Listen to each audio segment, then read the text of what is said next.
Magandang araw po mga kapatid. Napaka-unique po ang ating topic ngayon kasi share ko sa inyo ang tatlong klase ng babae na kung saan very attractive sa aming mga lalaki kapag nakikita namin ito. At the same time, itong tatlo na klase ng babae ito, bawat klase ay mayroong mga specific na lalaki na naa-attract din nito. Okay? Kung gusto mong malaman at kung gusto mong ma-confirm kung saan ka sa tatlo na ito na klase ng babae, panoorin mo ito. At kung wala ka dito, then mamili ka lang kung saan dito yung mas the best or it suits you. Okay? Tama ba yung English ko? So, before we continue mga kapatid, don't forget to hit the likes button, don't forget to click and subscribe and comment down below and share also this video. So, let's go! Simulan na natin.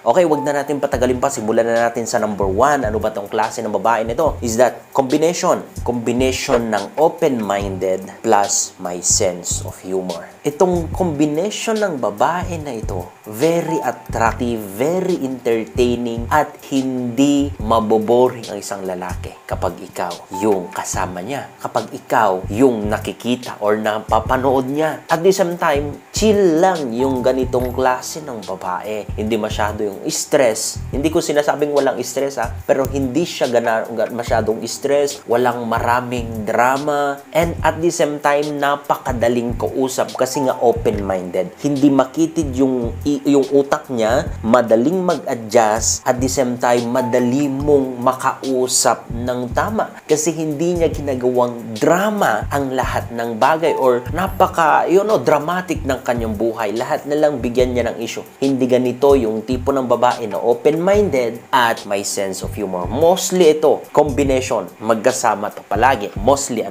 kapag may karakter ka ng ganito mga kapatid, mostly na field mo is nasa social media ka. Tignan mo yung mga sikat ngayon sa social media, especially sa entertainment, that napakalakas ng sense of humor nila and open-minded sila. Kaya nilang i-handle yung iba't ibang klase ng bashers or, supporters. At the same time, kaya nilang hinahandle, and every situation is that dahil sa open-minded nila, kayang-kaya nilang i-handle, and that makes a woman very attractive sa isang lalaki. And karamihan sa mga lalaki wants to be with you. Of course, every lalaki rin may preferences when it comes to face, when it comes to body or physical attraction. But overall with that, kapag nakita namin na open-minded at may sense of humor ka, pag-aagawan ka namin. And ang tanong ngayon, ano ba ngayon ang mostly na na-attract mo kapag ganyan yung karakter mo? Na open-minded ka at may sense of humor. Kasi maniwala ko sa hindi lahat ng lalaki ma-attract mo. So mostly rin na ma-attract mo is that yung mga kaparehas mo din na mahilig sa social media, mahilig sa entertainment, mahilig gumawa ng mga something na nakakatawa or para lang mapatawang ibang tao or to entertain other people. And parehas mo rin na open-minded. Sila rin yung ma-attract mo. Sa social media rin, sila rin yung ma-attract mo. Why? Kasi ganyan ka. Lagi nyong tatandaan, what do you call that sa English? Feathers go together. I forgot that saying, but as long as na-pick up nyo, okay? So, ganun yung ma-attract din sa'yo. Parehas mo din sometimes may sense of humor, or mas malakas man, or mas mahina sa'yo, pero parehas mo din, kasi interested siya sa kagaya mo. Okay, so pangalawang klase ng babae na very attractive sa aming mga lalaki is that mahinhin plus sweet plus caring. Mostly magkakasama rin ito. Okay? Mostly magkakasama rin ito. Kapag mahinhin yan, asahan mo sweet yan. At asahan mo aalagaan ka yan. At asahan mo submissive yan na klase ng babae. Marami ring mga lalaki ang na-attract sa ganitong klase ng babae kasi nature namin na masculine. Nature namin na isang leader. So mostly na leader na-attract sa ganitong klase ng babae kasi hindi nila kailangan ang isang leader hindi niya kailangan or hindi siya naghahanap ng another leader, except kapag mentor, outside the topic na yan. Pero ang hanapin niya yung mag-aalaga sa kanya sa ibang aspeto ng kanyang buhay. So hanapin niya yan ang mahinhin, sweet, and alam mag-alaga sa kanya, sa kanyang buhay, sa ibang bagay na hindi niya nagagawa sa bahay, ganon. So, may mga lalaki, or marami actually, mga lalaki na ganito rin yung preferences, ganito rin yung gusto na tipo ng babae, and napaka maganda ito pang housewife, you know, and very precious, and you know, napakaganda rin ito na maging wife, you know, wife materialistic yung mga nitong klase ng karakter, okay? So, mahinhin, maalaga, and at the same time, mabait, you know, napaka-perfect din itong klase ng babae na ito, okay? So, pangatlo is that ang babaeng ambitious. Ang babaeng kung mangarap is that daig pa ang mga lalaki, you know? Ang babaeng maraming pangarap sa buhay, maraming gustong maabot sa buhay. So, hindi rin, you know, hindi lahat ng lalaki na-attract din ng ganito, ano? Pero, mostly, ang na-attract ng ganitong klase ng babae is yung parehas na ambitious rin. Mostly, mga businessmen,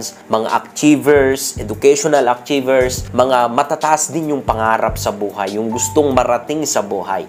Sila rin yung na-attract nila, okay? Kasi most of the time, hindi ma-attract ang mga lalaki na mahilig sa entertainment kasi parang sa kanila boring. Kasi panay ka ambition, aral, or you know, goal, or business, maboboring yung iba. So, napakaganda rin ito. Napakaganda rin ito na karakteristik kasi marami ka, or you know, malayo ang maabot mo sa buhay, and some, or marami rin mga lalaki na yung na-attract ng tulad mo, kasi we feel like when we are connected with you is that kilala kami ng mundo. When we are connected with you is that feeling namin genius kami, or feeling namin marami rin o malayo rin yung naabot namin sa buhay. And this is a good characteristic also, that you have that ambition, you know, malayo ang goal mo, business-minded. Of course, mga business-minded din yung mga attract mo. So, ito, I believe na tatlong characteristic na ito is very attractive in their own way. So, hindi ko sinasabi na pilitin mo na maging kagaya nila. Alamin mo lang kung saan ka ba mas capable or mas